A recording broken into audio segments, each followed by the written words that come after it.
दोस्तों, welcome to our channel Mukesh Kashyap. हमारा जो चैप्टर है वो चल रहा है रसायन की मूल अवधारणा और उसका ये है पार्ट 6।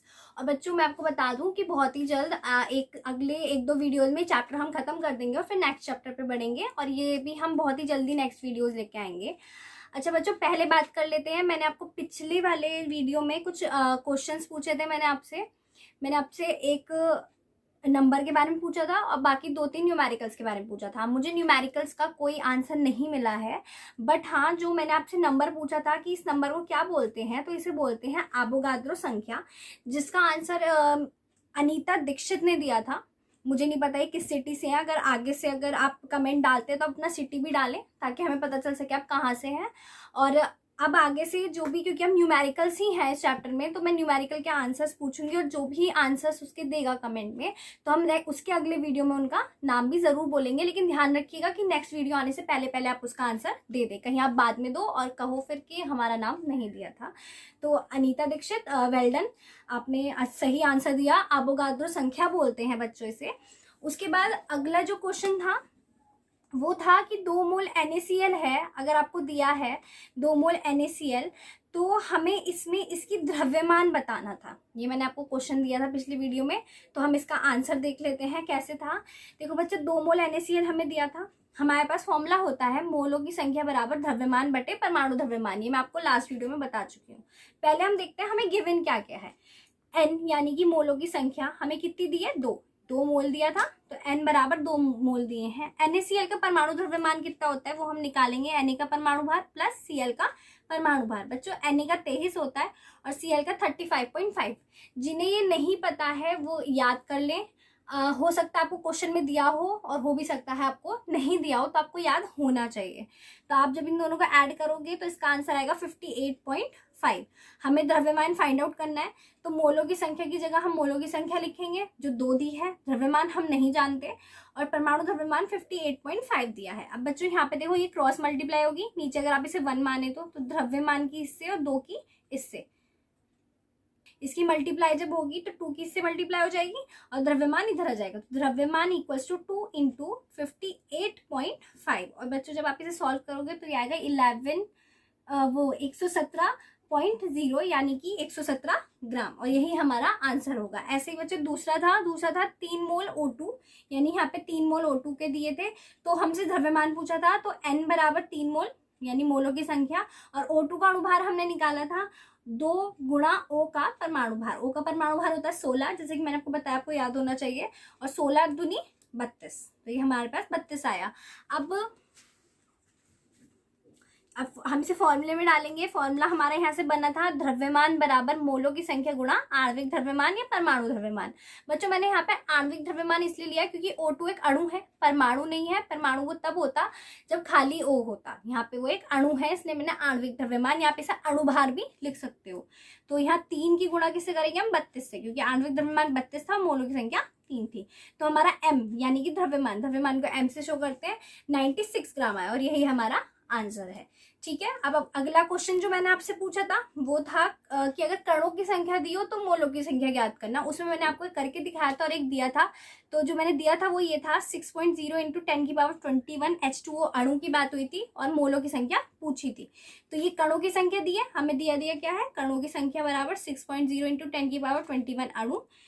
तो मोलों की संख्या बराबर यानी कि n, मैंने इसे शॉर्ट में लिख दिया है क्योंकि मैंने पिछले वीडियो में आपको बिल्कुल फॉर्मूला लिख के दिखाया था। n इक्वल्स टू कणों की संख्या बटे 6.022 इंटू 10⁻23, जो कि एवोगाद्रो संख्या है। जैसा कि अभी मैंने आपको बताया थोड़ी देर पहले कि इसे एवोगाद्रो संख्या बोलते हैं। ये आपके आगे बहुत यूज होने वाली है, तो ना तो इसका नाम भूलें और ये संख्या आपको याद भी होनी चाहिए। ठीक है। तो कणों की संख्या कितनी थी, 6.0 इंटू 10⁻21, और अपॉन में हमने एवोगाद्रो संख्या रख दी। अब 6.0 अपॉन 6.022, मैंने उस दिन भी आपको बताया था कि अगर डिजिट के बाद एकदम से 0 हो, कि अगर यहाँ पे पॉइंट के बाद एकदम से 0 मिल जाए आपको, तो आप उसे 6 ही मानेंगे। ये 22 फिर किसी काम का नहीं रहेगा आपका, क्योंकि क्या होगा कि जब ये यहीं पे 0 हो गया तो इसे हम लगभग में 6 ही ले लेते हैं। तो ये 6 और 6 से एक बार चला गया, और ये जो था 10⁻21 ये, और 10 की पावर 23 जो नीचे था। अब बच्चों जो बच्चे मैथ्स के हैं मे बी उन्हें ये बात जरूर पता होनी चाहिए, और जो बायो के हैं उन्हें नहीं पता होगी, तो मैं बता देती हूँ कि जब ऐसे करके कोई नीचे होता है नंबर और उस पर पावर होती है और आप उसे ऊपर ले जाते हैं, तो उस नंबर की जो पावर है, इसे हम पावर बोलते हैं, जो लिखा होता है ऊपर की तरफ में, ये पावर माइनस की हो जाती है। ठीक है, क्या हो जाती है, माइनस में कन्वर्ट हो जाती है। यहाँ प्लस की थी लेकिन आप इसे ऊपर ले गए तो माइनस की हो गई। फिर एक रूल और, कि अगर दोनों के आधार सेम हो, आधार मतलब इसका बेस कितना है, आधार 10 है, इसका भी 10 है, तो मैथ्स का रूल होता है कि अगर कहीं पे आधार सेम हो, यानी आधार उसके एकदम बेस सेम हो, तो उनकी जो पावर होती है वो आपस में प्लस हो जाती है, यानी कि जुड़ जाती हैं। अब अगर आप इन दोनों को प्लस करेंगे तो ये तो प्लस का है ही, लेकिन ये माइनस का है, यानी 21 और प्लस करोगे आप -23।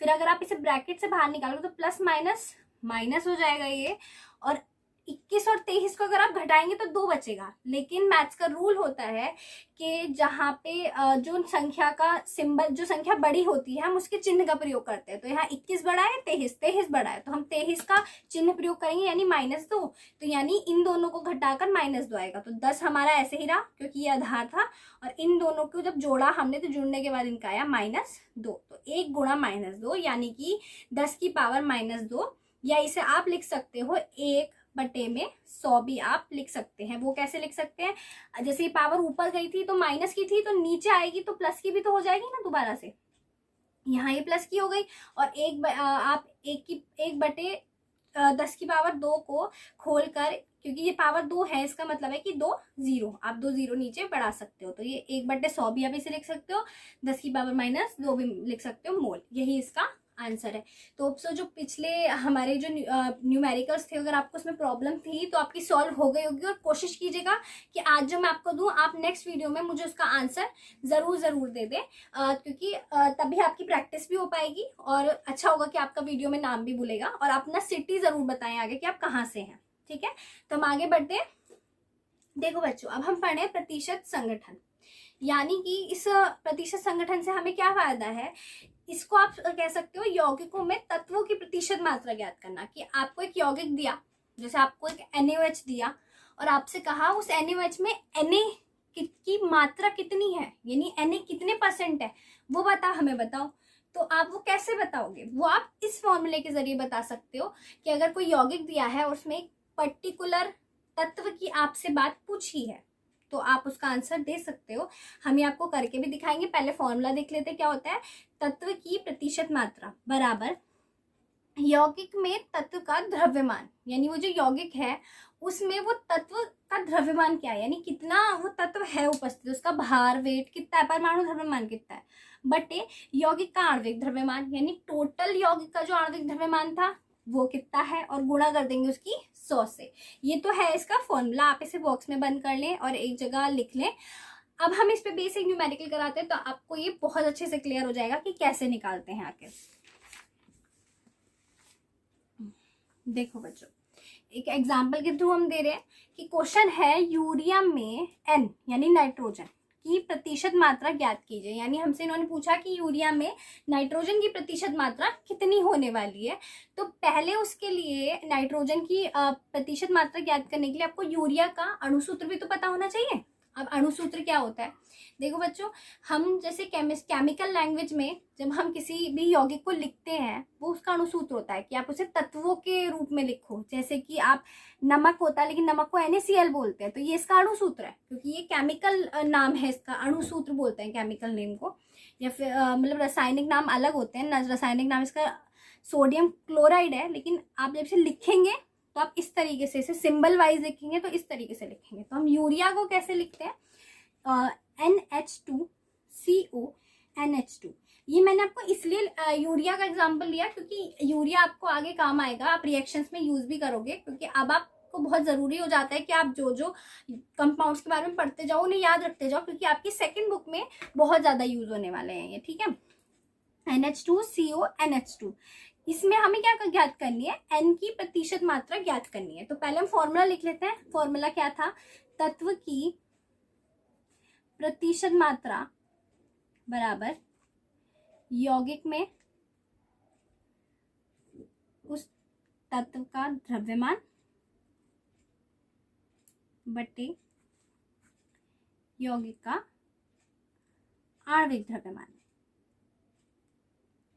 गुणा में क्या था साथ में 100।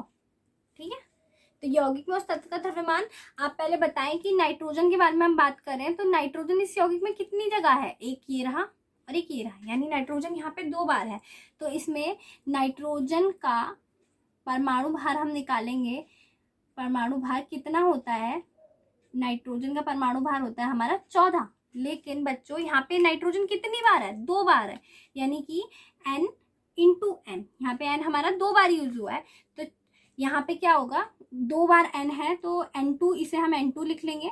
तो जब इस तरीके से होता है तो इसे 2 गुणा n लिखेंगे हम, यानी 2 इंटू 14 बराबर 28। हमारे नाइट्रोजन कितने आ गए, यहाँ पे नाइट्रोजन का कितना द्रव्यमान है 28 है, क्योंकि नाइट्रोजन 2 उपस्थित थे, यानी n इंटू एन, और n इंटू एन को हम लिखते हैं n2। यहाँ पे ऐसा नहीं होगा बच्चों कि आप n इंटू एन स्क्वायर कर दे, वो चीज़ मैथ में होती है, जो मैथ वाले बच्चे हैं ऐसा मत समझना कि n स्क्वायर हो जाएगा, n2 लिखेंगे इसे, यानी नाइट्रोजन के 2 अणु हैं हमारे पास। ठीक है, तो 2 अणु हैं तो 2 गुणा n के परमाणु भार से हमने कर दी, तो 2 इंटू एन का परमाणु भार होता है 14, जो कि हमारा 28 हो गया। अब देखते हैं फुल यौगिक का कितना होगा। तो यौगिक का आणविक द्रव्यमान कैसे ज्ञात करेंगे हम, NH2CONH2 है तो N का परमाणु भार प्लस 2, क्योंकि H2 पे 2 है तो 2 इंटू H का परमाणु भार प्लस C का परमाणु भार प्लस O का परमाणु भार, फिर से N का परमाणु भार और प्लस H2 का परमाणु भार, यानी H2 का मतलब हो गया 2 की गुणा H से। तो देखो बच्चों, अगर आप इसे देखेंगे तो N का परमाणु भार था 14 प्लस 2 इंटू H का परमाणु भार था 1, कार्बन का था 12, ऑक्सीजन का कितना होता है 16, फिर N का दोबारा से कितना लिखेंगे 14, और 2 इंटू H का फिर से 1 लिखेंगे हम यहाँ पे। अब देखते हैं कि ये कितना आया टोटल हमारा ऐड करके।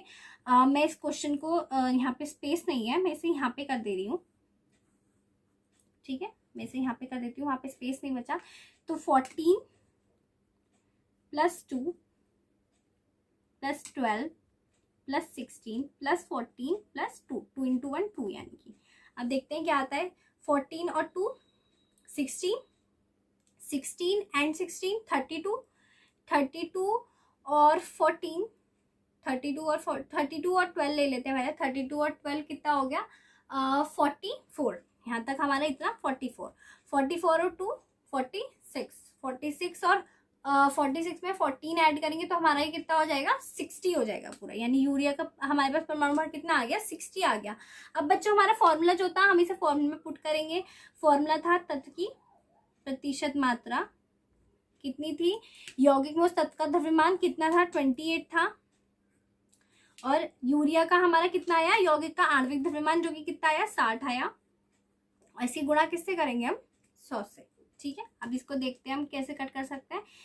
0 से 0 कैंसिल हो गया हमारा, और इससे आप हम इससे अगर डिवाइड करें तो पहले हम 3 से करके 2 से करके देखते हैं, क्योंकि ये 6 से पूरा नहीं जाएगा, 6 के टेबल में 28 नहीं आता।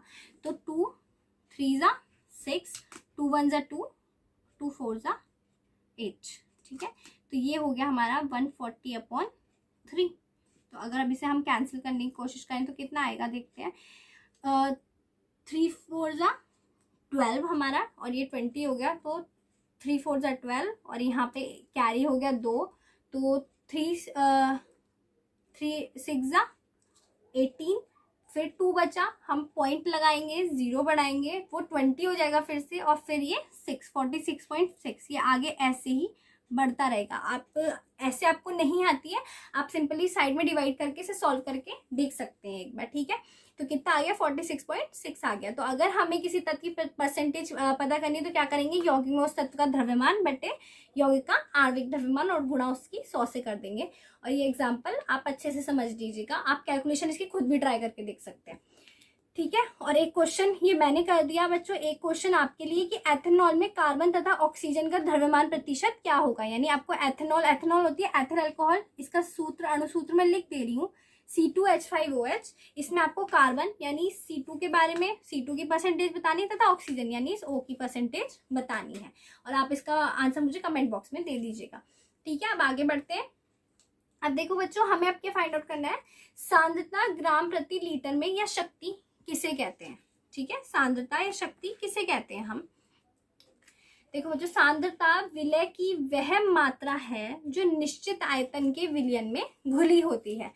इसका क्या मतलब है कि सांद्रता क्या होती है कि आपने विलय लिया, ठीक है, विलय है आपके पास, मैंने कहा कि आपके पास 10 ग्राम चीनी है, ठीक है, 10 ग्राम चीनी, उसको आप क्या कर रहे हो, वो 10 ग्राम चीनी 1 लीटर पानी में आप घोलते हैं। ठीक है, 1 लीटर पानी में 10 ग्राम चीनी घुली हुई है। अब अगर मैं आपसे पूछूं कि 1 लीटर में 10 ग्राम चीनी थी तो 5 लीटर में कितने ग्राम चीनी होगी, 50 ग्राम चीनी हो गई। तो यानी वो तो हमने पूरा एक सॉल्यूशन बना लिया, लेकिन इसका एक परसेंटेज क्या रहा कि 1 लीटर में 10 ग्राम चीनी, यानी परफेक्ट हमने नंबर ले लिया, निश्चित आयतन ले लिया कि 1 लीटर निश्चित आयतन है। ठीक है, और उसमें जितने भी विलय घुले हुए हों, ठीक है, क्योंकि मैंने आपको बताया था विलय विलायक का एग्जाम्पल अच्छे से कि चीनी, आप चीनी पानी ले सकते हैं कि पानी क्या होगा उसमें विलायक होगा क्योंकि वो अपने अंदर घोल लेगा, और विलय क्या होगा, वो चीनी क्या होगी, वो विलय होगा क्योंकि वो घुल जाएगा। या आप इस तरीके से लिख सकते हैं, जो स्मॉल अमाउंट में होता है हमेशा हम उसे विलय मानते हैं। तो चीनी पानी में सिंपल सी बात है, चीनी स्मॉल अमाउंट में होगी, तो इसीलिए हम चीनी का एग्जाम्पल दे रहे हैं, चीनी पानी का, कि 1 लीटर में जितनी भी चीनी आपकी घुली हुई है वो उसकी सांद्रता है। यानी कि 1 लीटर में निश्चित आयतन में आप कितने विलय घोल रहे हो, कितने हिस्सा विलय का है, वो उसकी सांद्रता कहलाती है, और उसे हम ग्राम प्रति लीटर में नापते हैं। तो हम देखते हैं इसका फॉर्मूला क्या होता है सांद्रता का, ग्राम प्रति लीटर में सांद्रता बराबर विलय की मात्रा ग्राम में, जितना भी आपको विलय दिया हो उसकी मात्रा आप ग्राम में लिख लो, बटे विलयन का आयतन लीटर में। बहुत सिंपल सा फॉर्मूला है कि विलय की मात्रा ग्राम में आपको चाहिए और विलयन का आयतन चाहिए वो लीटर में चाहिए।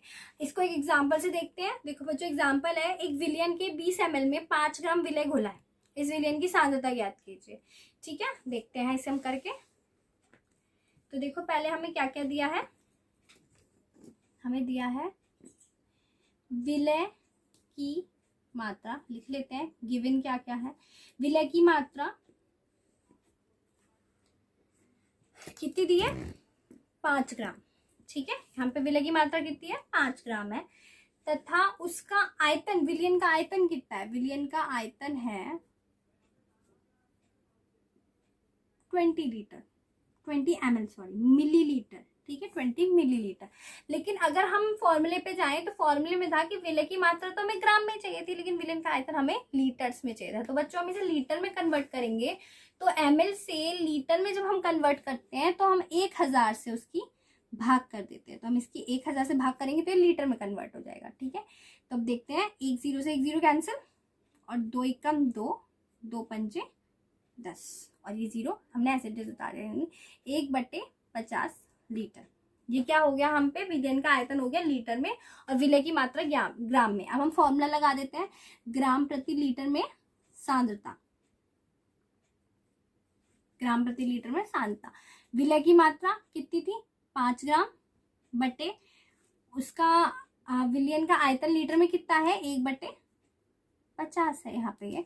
तो जब हम इसे सॉल्व करेंगे तो ये जो हमारा ये इस तरीके से हो जाएगा, 5 के नीचे आप 1 मान लो, और 1/15 तो है ही, तो ये वाली सबसे ऊपर जाती है टर्म और ये वाली बीच में चली जाती है, यानी कि 5 × 50 और 1 × 1 अपॉन मिलेगा। तो 5 5 25, तो 25 और एक 0 हमने लगा दिया, यानी कि हमारी ग्राम प्रति लीटर में सांद्रता कितनी होगी, ग्राम प्रति लीटर कितनी होगी, ग्राम प्रति लीटर में सांद्रता, ग्राम प्रति लीटर में जो हमारी सांद्रता है वो होगी हमारी 250 ग्राम प्रति लीटर। ये हमारा इसका आंसर हो गया। होप से आपको समझ में आ गया होगा। वैसे भी इस पे न्यूमेरिकल ज़्यादा नहीं पूछे जाते, जो आपके न्यूमेरिकल्स आते हैं वो आगे आने वाले हैं, आप किस किस में आते हैं। तो देखो बच्चों, ये तो हमने सांद्रता पढ़ा था। अब हम सांद्रता को नापने की हमारे पास बहुत सारी इकाई होती हैं, क्योंकि ये हमने पढ़ा ग्राम प्रति लीटर में सांद्रता, ठीक है। इसकी इकाई ग्राम प्रति लीटर थी, लेकिन सांद्रता को नापने की एक नहीं बहुत सारी इकाई हैं, बल्कि इन्हें इकाइयों को हमने दो भागों में बांट रखा है, एक जो ताप पे निर्भर करती है, एक ताप पे निर्भर नहीं करती।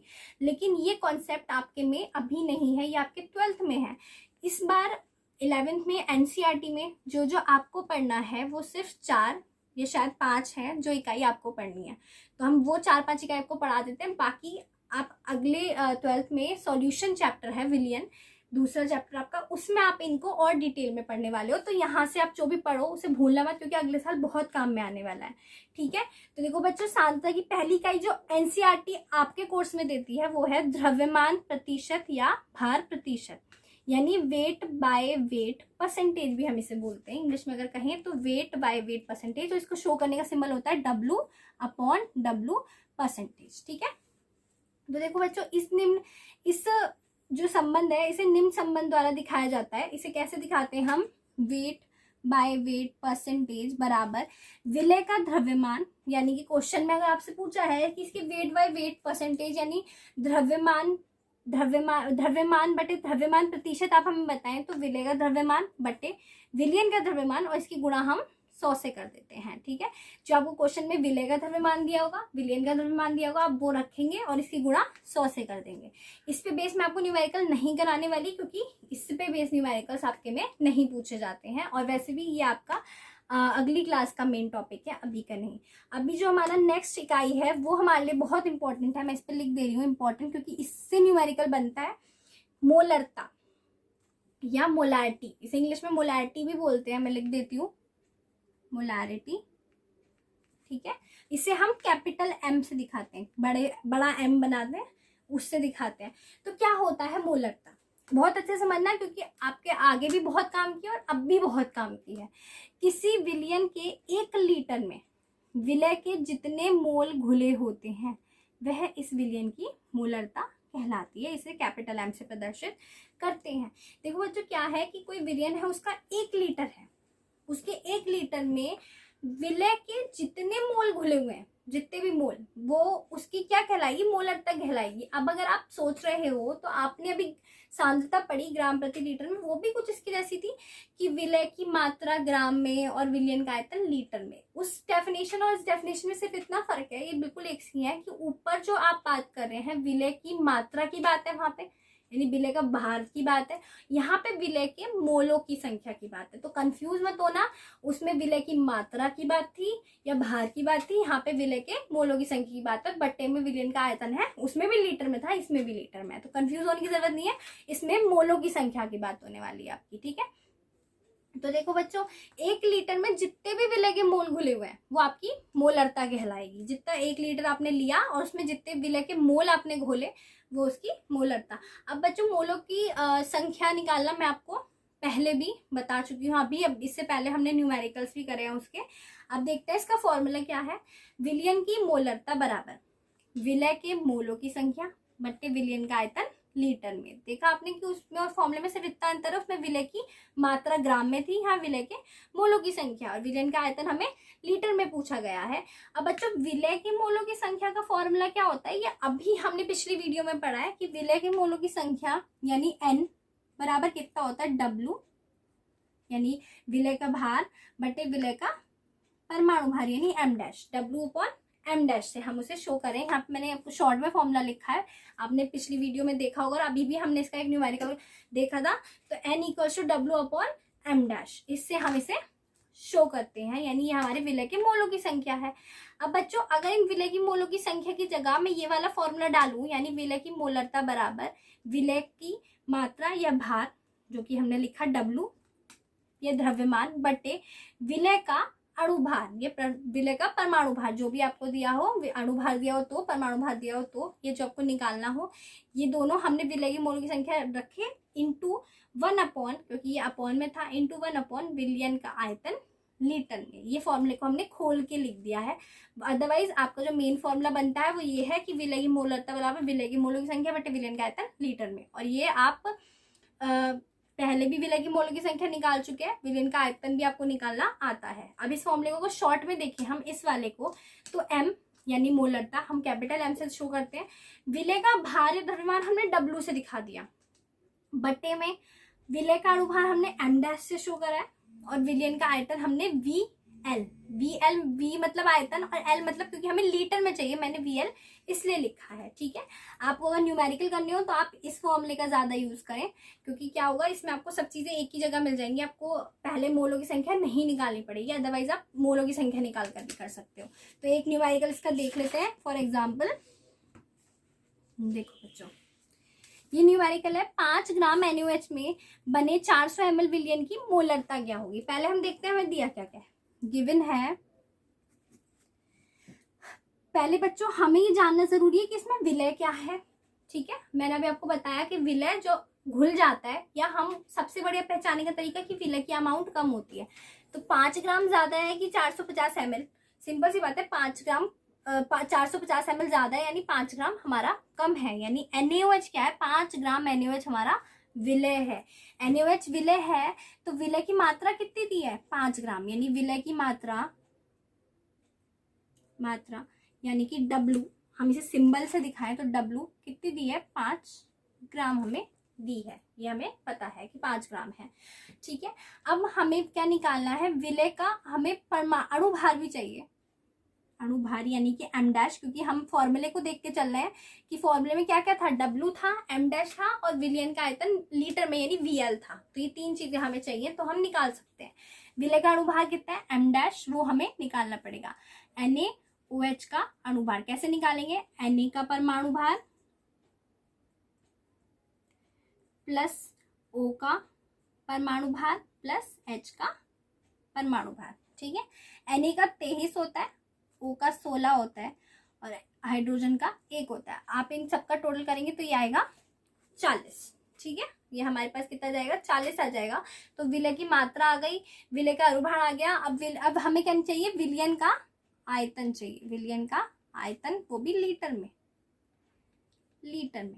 कितना है विलयन का आयतन, 450 ml, लेकिन हमें लीटर में चाहिए, तो 450 के क्या करेंगे, 1000 से हम भाग कर लेंगे, 1 0 से 1 0 कैंसिल, ये बचा 45/100 लीटर।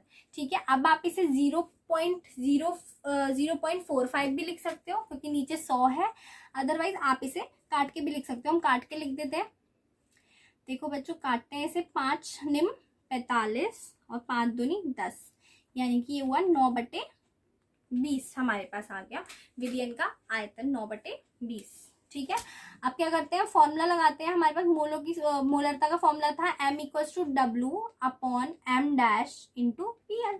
ठीक है, हम पे W है 5, M डैश है हमारे पास 40, VL कितना है बच्चों, 9/20 हमारे पास VL है।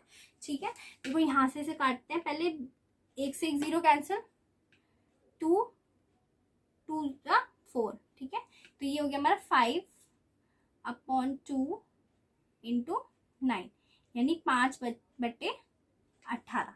ठीक है, ये हमारे पास क्या आ गई, M, इसे M से भी लिख सकते हो आप, या ग्राम प्रति लीटर से भी लिख सकते हो, क्योंकि ऊपर क्या था, विलय का आयतन था हमारे पास, विलय का भार था, विलय के मोलों की संख्या, यानी कि मोलों की संख्या को हमने भार बटे अणुभार लिखा था, तो ये थी ग्राम में हमारी, और ये था मोल प्रति, विलय के मोलों की संख्या थी, तो मोल प्रति लीटर से आप इसे शो करोगे, मोल प्रति लीटर से, या कैपिटल M, यानी कि मोलरता 5/18। आप इसे पॉइंट्स में भी सॉल्व करके लिख सकते हो। ठीक है, अच्छा बच्चों, ये तो हो गई बात हमारी मोलरता की, कि मोलरता क्या होती है, 1 लीटर में जितने विलय घुले होते हैं, मैंने इसका एक एग्जाम्पल भी आपको करके दिखा दिया।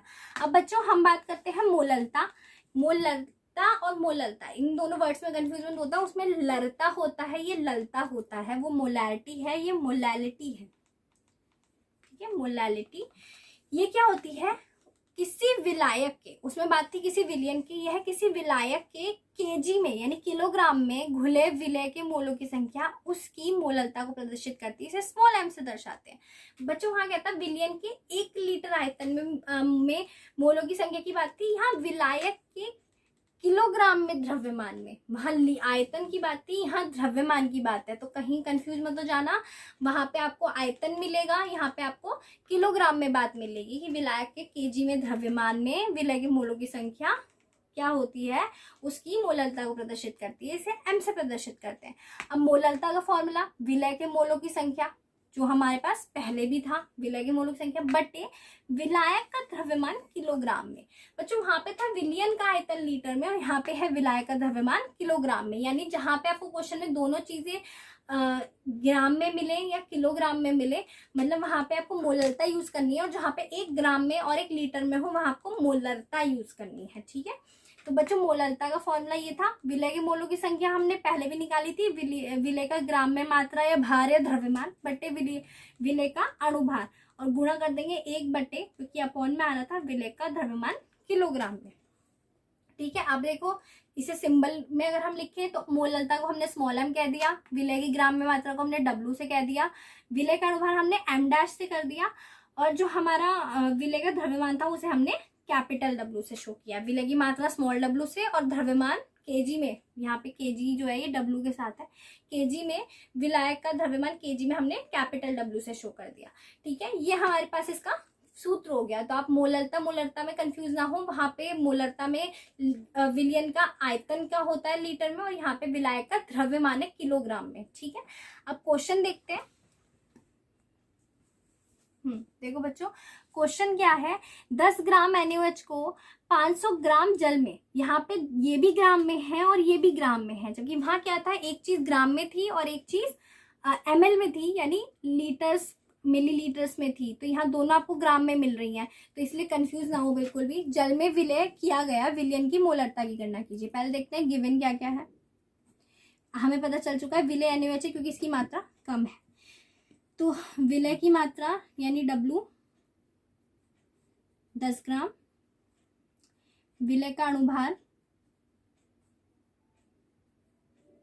बराबर NaOH का अणुभार। बच्चों ये हमने अभी निकाला है, 40 आया था, मैं इसलिए यहाँ निकाल के नहीं दिखा रही क्योंकि अभी हमने जस्ट निकाला है।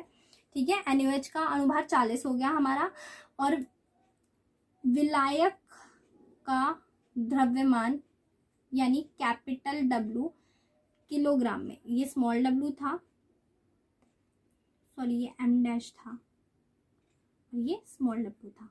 ठीक है, kg में कितना है 500 ग्राम है, ये ग्राम में है। ग्राम से किलोग्राम में बदलने के लिए भी हम 1000 से भाग करेंगे, 2 0 से 2 0 कैंसिल, 5/10 आया, 5 एकम 5, 5 दूनी 10। इसे आप 0.5 भी लिख सकते हो 1/2 को। ये मैं आपको पहले भी भाग करके बता चुकी हूँ पिछली वीडियो में। तो बच्चों अब हम पे क्या है, विलय की मात्रा W, विलायक का अणुभार m', विलायक का द्रव्यमान kg में यानी कैपिटल W, तीनों चीजें हमें मिल गई। फॉर्मूला लगाते हैं, स्मॉल m बराबर W upon m' into capital W। तो बच्चों स्मॉल w है 10, m' की है 40 और ये है हमारा 0.5। अब अगर आप पॉइंट हटाएंगे ऊपर 0 बढ़ा देंगे, ठीक है, तो 0 बढ़ गया, ये 100 हो गया, 1 0 से 1 0 कैंसिल, 5 दूनी 10, 2 दूनी 4 यानी 1/2, यानी मोलरता आ गई 1/2। यहाँ पे से लिख सकते हो 0.5 मोल पर kg, क्योंकि विलय के मोलों की संख्या को किसमें नापते हैं हम, मोल्स में, और द्रव्यमान है वो kg में हमें उसमें दिया था, तो kg में, वहां इकाई होती थी मोल प्रति लीटर, यहाँ मोल प्रति kg यानी मोल पर kg हमारी है वैल्यू। तो बच्चों होप सो आपको ये टॉपिक्स अच्छे समझ में आ गए होंगे। बस आपके कुछ ही टॉपिक्स बचे हैं, तो अगली 1 या 2 वीडियो में हम ये चैप्टर खत्म भी कर लेंगे और सारा कुछ कवर भी कर लेंगे। और आपके लिए होमवर्क ये 2 क्वेश्चंस हैं। पहला क्वेश्चन आपका मोलरता पे डिपेंडेंट है और दूसरा मोलरता पे। इन दोनों के आंसर्स आप मुझे कमेंट बॉक्स में दीजिएगा और नेक्स्ट वीडियो में हम बताएंगे कि आपका नाम भी हम नेक्स्ट वीडियो में बोलेंगे कि आपने सही आंसर दिया है या नहीं। तो एक बार क्वेश्चन देख लीजिए, एक लवण का अणुभार 30 है। देखो बच्चों यहाँ आपको अणुभार निकालने की जरूरत नहीं है क्योंकि ऑलरेडी दिया है, इसलिए मैंने क्वेश्चन रखा है कि थोड़ा इजी है। लवण की 3 ग्राम मात्रा 250 ग्राम जल में विलय की गई है, विलय की मोलरता, दोनों चीजें ग्राम में है, तो यानी कि मोलरता की बात होगी। आप ये फॉर्मूला पुट कर देंगे और इसको निकाल लेंगे। इसमें सब कुछ आपको ऑलरेडी दिया, आपको निकालने की भी जरूरत नहीं। नेक्स्ट क्वेश्चन है 20.6 ग्राम NaBr को 500 ml जल में घोला गया, एक चीज ग्राम में एक चीज ml में, तो यानी कि मोलरता लगेगी। जल में घोला गया प्राप्त विलयन की मोलरता क्या होगी। बहुत इजी न्यूमेरिकल्स है, आप खुद करके जब तक नहीं देखेंगे बच्चों आपको नहीं समझ में आएगा। तो मेरे लिए ना सही, आप अपने लिए इस न्यूमेरिकल्स को जरूर करें और मुझे कमेंट बॉक्स में इसका आंसर जल्दी से जल्दी दें। अगली वीडियो आने से पहले आप मुझे आंसर दे दें, तभी मैं नेक्स्ट वीडियो में आपका नाम और अपना सिटी जरूर लिखे साथ में। एंड ऑल द बेस्ट, आप सवाल करना अच्छे से, and thank you for watching.